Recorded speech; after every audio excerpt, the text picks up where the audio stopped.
আসসালামু আলাইকুম ভিউয়ার্স। আজকে গিয়েছিলাম আমার কলেজে আমার ছেলেকে নিয়ে। কখনো আমার কলেজে তাকে নিয়ে আসা হয় নাই।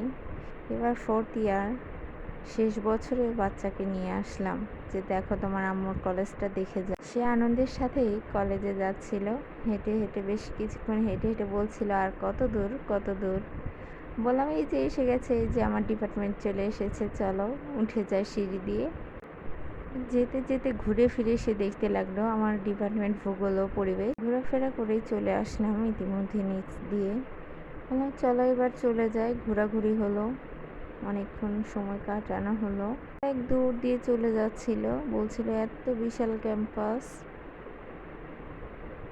যেতে যেতে সে অনেক হাঁটছিল আর হাঁটছিল, বলছিল অনেক কথাই বলছিল, এটা কি ওইদিকে কি। তার প্রশ্নগুলো শেষ করে জবাব দিয়ে তার চোখে পড়লো ফুচকাওয়ালাকে। এখন বায়না ধরবে রীতিমতোই, ফুচকা খাবো আম্মু, ফুচকা কিনে দাও। বললাম ঠিক আছে নাও। বললাম মামা ঝাল ছাড়া ফুচকা দিয়েন। ঝাল ছাড়া উনি ওনার ফুচকা বানাতে লাগলো এবং ঝাল দিয়ে আমার ফুচকা বানাতে লাগলো। সে খুব খুশি হচ্ছিল, খাওয়ার জিনিস পেলে তো কোনো কথাই নেই।